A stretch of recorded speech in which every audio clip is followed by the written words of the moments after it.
آپ سے بات کا آغاز کرتی ہوں. Very good gesture from Bilawal Bhutto Zardari کہ وہ برج کا کردار ادا کرنے کو تیار ہیں between the government and P T آئی.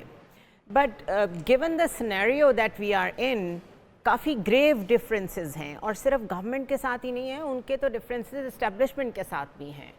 تو بلاول بھٹو کیا کانفیڈنٹ ہیں کہ کچھ نہ کچھ مسئلے کا حل نکال سکیں گے جو انہوں نے یہ آفر کی ہے؟ بہت شکریہ جی. دیکھیے پولیٹکس میں تو میرے خیال سے حل نکالا جاتا ہے ڈائیلاگ کے ذریعے, اور اگر ڈفرینسز ہوں تو ان کا حل مذاکرات ہے. اگر آپ جنگیں بھی لڑیں تو آپ کو بیٹھنا پڑتا ہے. تو یہ تو سیاستدان ہیں, اور سیاستدان تو ہمیشہ ڈائیلاگ کے ذریعے حل نکالتے ہیں. یہ جو اس دفعہ پارلیمنٹ معرض وجود میں آئی ہے, اس میں کسی بھی پارٹی کو سمپل میجارٹی نہیں ملی ہے. سب سے بڑی پارٹی پی ٹی آئی یا اس کا گروپ رہا ہے, اور پیپلز پارٹی نے اسی لیے سب سے پہلے انہیں کہا تھا کہ وہ گورنمنٹ فارم کریں, لیکن انہوں نے کسی سے بات کرنا مناسب نہیں سمجھا. تو کیونکہ دوسرا بڑا گروپ آیا, ہم نے حکومت بنا لی. تو اب جو چیئرمین صاحب سارا ایک سال کی جو صورتحال رہی ہے, اس پہ ہم نے ہمیشہ کوشش کی ہے, اور ایون اپنے 26 امینڈمنٹ کے اوپر چیئرمین بلاول بھٹو کا کردار دیکھا تو وہ صرف مولانا فضل الرحمان سے مذاکرات نہیں تھے, ڈائریکٹلی ان کے ساتھ تھے, انڈائریکٹلی یہ سارے جتنا بھی ڈائیلاگ ہو رہا تھا اس میں پی ٹی آئی بھی شریک تھی, اور یہ جتنے امینڈمنٹ آئی ہے ان کی رضامندی اس میں شامل تھی. تو جہاں تک سیاسی اختلافات ہیں ان کا حل تو پولیٹیکل فورسز پارلیمنٹ میں تلاش کریں گی. جو اسٹیبلشمنٹ کے ساتھ ان کے معاملات ہیں تو اسٹیبلشمنٹ بھی ملکی ہے, اور اس کے لیے ہمیں ایک گرینڈ ڈائیلاگ کی طرف اور ریکنسلیشن کی طرف جانا پڑے گا. اس میں ساری پولیٹیکل فورسز کو بھی دیکھنا پڑے گا کہ ان سے کیا غلطیاں ہوئیں. اگر آج کوئی کہتا ہے کہ اسٹیبلشمنٹ حکومت کو سپورٹ کر رہی ہے, تو کیا 2018 میں یہ نہیں ہو رہا تھا؟ اس وقت نہیں کہا جا رہا تھا کہ آرمی چیف قوم کا باپ ہے, بڑا ڈیموکریٹ جرنیل ہے, اجلاس بھی اسٹیبلشمنٹ بلاتی ہے, اور میرے بندے بھی پورے یہ کرتی ہے, میری حکومت بھی یہ چلاتی ہے. تو میرے خیال سے آئیے ہمیشہ کے لیے ایک چیز پہ متفق ہوں, اور یہی چیئرمین بلاول بھٹو چاہ رہے ہیں کہ تمام پولیٹیکل فورسز بیٹھیں, پہلے پولیٹیکل اختلافات کو حل کیا جائے, اور اس کے بعد جو نیشنل ایشوز ہیں جس میں یقینی طور پہ اسٹیبلشمنٹ کا کردار, پولیٹیکل فورسز کا ان کی بی ٹیم بننا, ملک کے اندر ہائیبرڈ نظام کا مضبوط ہونا, ملک کے اندر پولیٹیکل سسٹم کا ویک ہونا, ملک کے اندر پارلیمنٹ کو عزت اور احترام دینا, ملک کے اندر پارلیمانی اداروں کو, پارلیمنٹری اداروں کو, کانسٹیٹیوشنل اداروں کو عزت دینا, اور اس کے بعد پاکستان کے اندر جو ہماری اسٹیبلشمنٹ ہے اس کا بھی ڈومین کے اندر جو اس کا رول ہے اسے ایکسیپٹ کریں. اگر اسٹیبلشمنٹ کوئی رول پلے کرنا چاہتی ہے تو ڈائیلاگ کریں, اگر پھر ہیں تو پھر اچھے میں برے میں شریک ہوں. اور پھر ایک میوچل اونرشپ لیں نا ساری چیزوں کی. یہ نہیں ہو سکتا کہ پک اینڈ چوز کر لیں when it comes to the responsibility. Nadeem Qureshi صاحب, مجھے یاد کرا دیا بیرسٹر عامر نے کہ واقعی جب الیکشنز کے بعد گورنمنٹ فارمیشن کا ٹائم تھا, اس وقت پہلی آفر اور پہلی پرابیبلٹی بڑی سرپرائزنگ ہم سب کے لیے بھی یہ تھی کہ شاید پی ٹی آئی اور پیپلز پارٹی مل کے گورنمنٹ بنا لیں. اور اگر ویسے تو اٹس ٹو لیٹ, لیکن اگر 2 منٹ کے لیے سوچیں, اگر آپ لوگ ایکسکیوز می اس وقت یہ مان لیتے, تو آج جو آپ کو زور لگانا پڑ رہا ہے بانی پی ٹی آئی سے ملنے کے لیے, صرف آپ لوگ شاید بہت بہتر پوزیشن میں ہوتے. تو do you think that is an opportunity missed? That is number 1. اور نمبر 2, اب جو آپ کو دوبارہ آفر کر رہی ہے پیپلز پارٹی کے, لیٹس ٹاک, ابھی وہ کس بارے میں بات چیت ہوتی ہے دیٹ از ویگ, بٹ کم از کم ایک جگہ پہ اکٹھے تو ہوں, اس پہ کیا رسپانس ہے آپ کا؟ بسم اللہ الرحمن الرحیم. دیکھیں, سب سے پہلے میں گزارش کرتا ہوں, جن لوگوں نے اس سارے نظام کو لانے کا فیصلہ کیا تھا ان کے ہاں قطعاً ایسی کوئی بات نہیں تھی کہ تحریک انصاف کو کسی بھی طرح گورنمنٹ فارم کرنے میں کوئی وہ سے پیسج دیں گے. پاکستان تحریک انصاف کی پیسج نہ دیں, لیکن اگر آپ لوگ اس وقت شو بھی کرتے نا, کمٹمنٹ بھی شو کرتے, اور اس کے بعد نہ بن پاتی تو وہ ایک ڈیفرنٹ بات ہوتی, لیکن آپ لوگوں نے تو اس وقت بالکل نو کر دیا تھا اس کو. میں آپ سے گزارش کرتا ہوں, ایک ایسی سیاسی جماعت جس کا مینڈیٹ ڈاکہ ڈال کر چھین لیا گیا ہو, جس کا نشان لے لیا گیا ہو, جس کے نمائندگان کو کاغذات نامزدگی جمع نہ کروانے دیے جا رہے ہوں, پورے ملک میں ایک کریک ڈاؤن کی کیفیت ہو, ایک چھوٹی سی 10 12 15 لوگوں کی کارنر میٹنگ بھی نہ کرنے دی جائے, بیشتر امیدواران اپنے حلقوں میں کمپین کے لیے داخل نہ ہو سکیں، تو ہمیں تو اس سارے انتخابی نظام پر ہی اعتراض تھا۔ ہم تو سمجھتے ہیں کہ ماضی میں بھی انتخابات میں کسی حد تک کوئی دھاندلی ہوتی رہی ہوگی، ایسا یقیناً ایسا نہیں ہے کہ ہر بار کوئی صاف شفاف ہو، لیکن پاکستان کی تاریخ میں جتنا بڑا عوامی مینڈیٹ پہ ڈاکہ 2024 کے انتخابات میں ڈالا گیا، یہ اپنی مثال آپ ہے۔ اور یہ میں نہیں کہہ رہا، یہ پیپلز پارٹی کے چیئرمین بلاول صاحب نے بھی کہا، اور یہ پچھلے دنوں گورنر پنجاب نے بھی کہا، یہ نون لیگ کے بہت سارے لوگ جن میں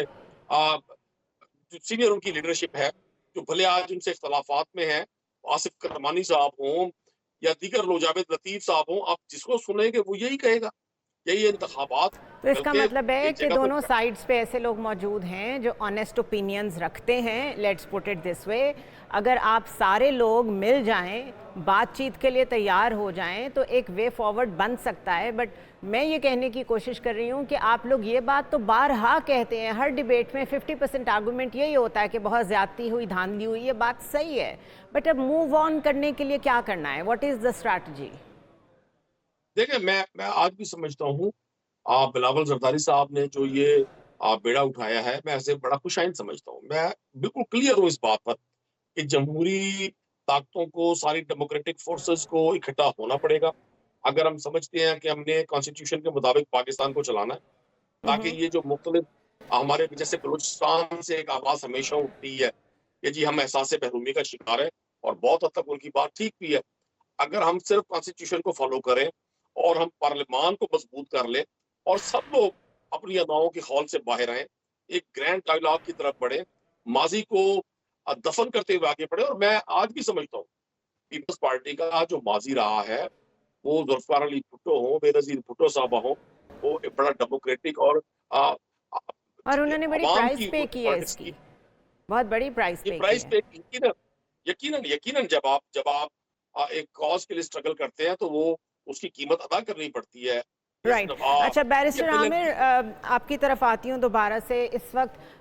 جو چیلنجز ہیں وہ بہت زیادہ ہیں، اور اگر میں یہ کہوں کہ وہ سارا جو نیشنل سیکیورٹی کا اسپیکٹرم ہے اس میں شاید ہی کوئی ایلیمنٹ ہو جس میں ہم تھریٹ نہ فیس کر رہے ہوں۔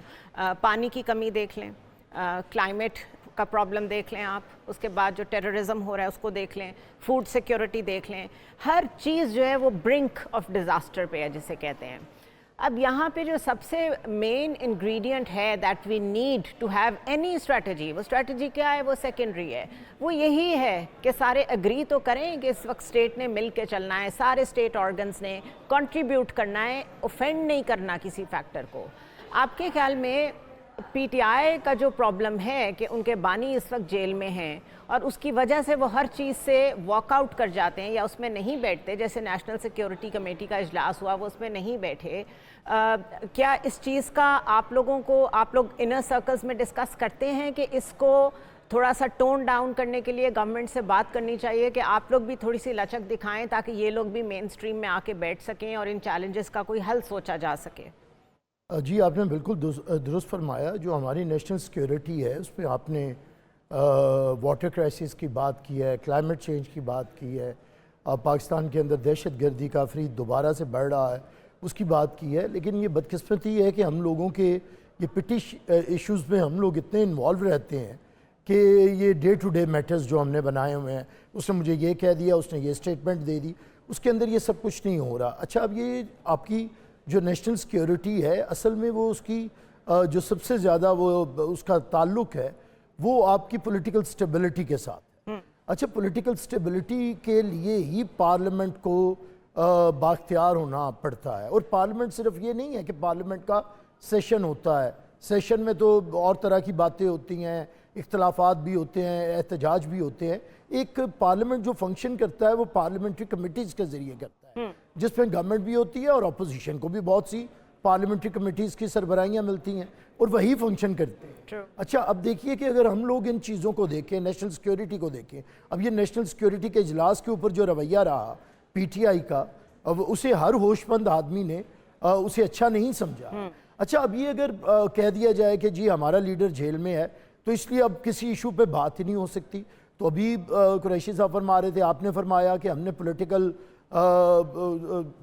ادوار کے لیے، پولیٹیکل سٹرگل کے لیے ہم نے ایک اس کی پرائس پے کی ہے. اچھا اس میں ایک تو ہم نے جانے دی، وہ تو علیحدہ ہے، ایک ہم نے اپنی ایگو کو بھی قربان کیا نا. محترمہ بے نظیر بھٹو شہید جب آئیں پاکستان میں 86 میں، جنرل ضیاء قابض تھا اقتدار کے اوپر. کیا وہ کوئی جمہوری حکومت تھی؟ کیا کوئی الیکشن 85 کا جمہوری تھا جس میں محمد خان جنیجو وزیر اعظم بنے تھے؟ اور بھٹو صاحب کو پھانسی دی تھی اس حکومت نے. اور لیکن محترمہ کو جب یہ افغان ایشو کے اوپر ایک کرائسس اٹھا اور محمد خان جنیجو نے راؤنڈ ٹیبل کانفرنس کی، بی بی اس میں شریک ہوئی. اس کے بعد بھی کبھی بھی اور پوری ٹریجیکٹری ہے، بار بار جتنی دفعہ وہ اپنی ہی گورنمنٹ سے باہر ہوئی ہیں، مخالفت کی وجہ سے اللیجٹیمیٹ طریقے سے ان کی گورنمنٹس گرائی گئیں، 2 سال 2.5 سال بعد وہ اتنی دفعہ واپس آئی ہیں پولیٹیکل پول کے اندر اور اپنا حصہ ڈالا ہے انہوں نے. واپس آئی ہیں اور پھر انہوں نے کسی کے ساتھ ڈائیلاگ کے دروازے کبھی بند نہیں